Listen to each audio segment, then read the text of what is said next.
What's up, kind people of YouTube? My name is Ahmed and welcome back to yet another video. Today, I want to talk to you about Oppenheimer, and trust me, it is worth every penny that you pay for the film. Christopher Nolan is a director that I've truly looked up to ever since I started following films, ever since I started loving films, and he's one of those directors that will always make you stand in awe of the kind of films that he makes, stand in awe of the kind of work that he is doing. Look at his portfolio of films, and you will realize that he's one of the rare directors that knows exactly what he's doing. He knows how to narrate a story, he knows how to structure a story, he knows exactly how much of a story to be revealed at what point of time. So let's get into why I loved Oppenheimer so much and why it is so highly rated. One of the first things that I do want to deal with when I'm talking about this film is how visually stunning this film is. Of course, we all know that Christopher Nolan shot the film in IMAX, and the actual weight of the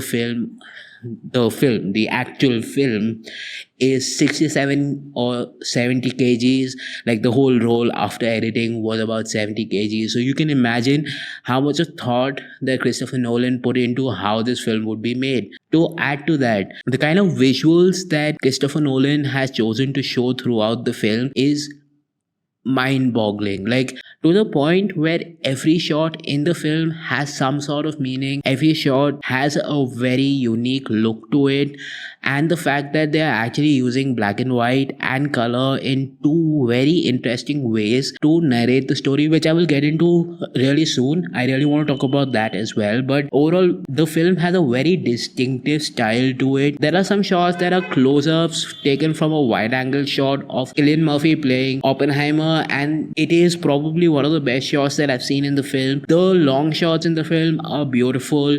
How he uses each shot to narrate a part of the story, how he uses every shot in the film to actually talk about the character, to enunciate the character's flaws. There are some scenes where they're in an interrogation room, and how the characters are placed with each other in relation, how the camera is placed when Oppenheimer is being discredited for his work. Camera complements the feeling of the characters as well, and that is why the visual style of the film makes such an impact on me as a viewer, as somebody who casually watches films and somebody who wants to learn about films as well.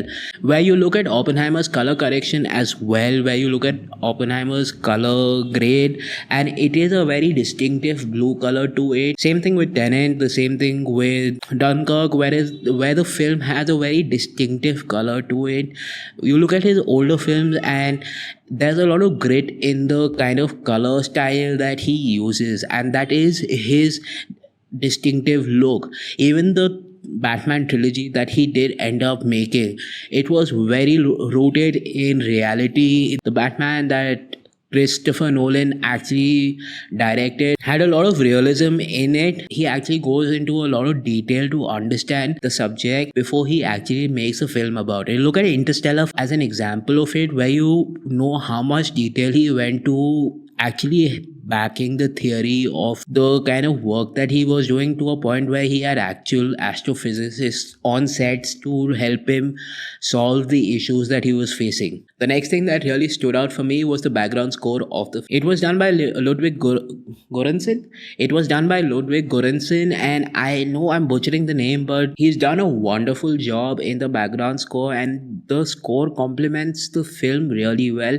It elevates the film from a good film to a great film, even to a point where there were a couple of decisions that they made in the film that really stand out. Especially if you've seen the film, you know exactly what I'm talking about. The one moment where they actually don't have any background score, and in that one moment not to have any background score playing really makes the film stand out. I know it's a 3 hour long film, but I sat through a 3 hour film and I did not for one moment realize that it was 3 hours long.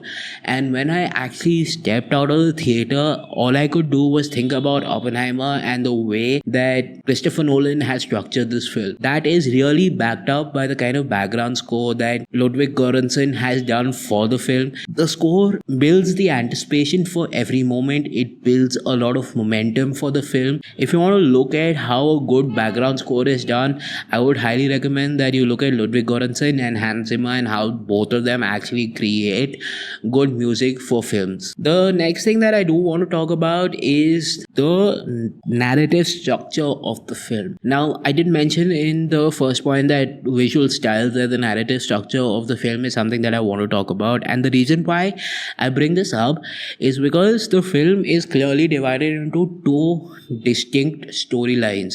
You have one that is being told from Robert Oppenheimer's perspective and the other one being told from Levi Strauss' perspective. Levi Strauss is played by Robert Downey Jr., who does a wonderful job in the film.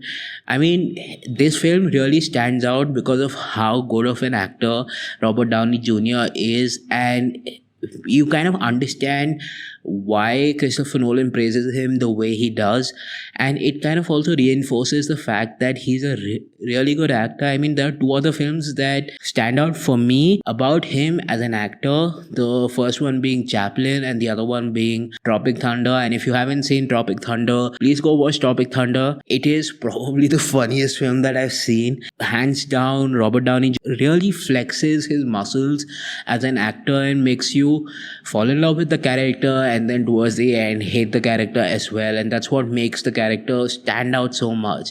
So you have two different perspectives from the narrative structure. You have one that is, of course, our Robert Oppenheimer, which is in color, and then Levi Strauss being told in black and white, and how both of them complement each other. Like, you know exactly what is going to happen if you've read Oppenheimer's story, if you've watched a couple of videos about Oppenheimer's history, you know exactly what is going to happen between the both of them. But even then, the narrative structure is done in such a way that every moment keeps you hooked onto the film from the beginning to the end, and to a point where I was just sitting there and I'm like, this is a very smart way to tell a story to keep you all hooked onto it.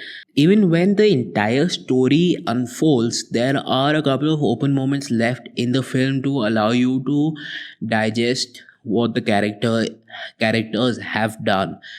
Like, the ending for Oppenheimer and the ending for Levi Strauss leave a lot of openings for an interpretation for the viewers. Now, why I talk about that is because, one, Oppenheimer's ending is probably done without any dialogues, and Levi Strauss is done with a couple of dialogues towards the end. If you've seen the film, you know exactly why I'm saying that. But if you haven't seen the film, you need to understand that contrast could not have been done without having the visual style established towards the beginning of the film, and secondly, to choose a color difference, to have Levi Strauss in black and white and Oppenheimer in color.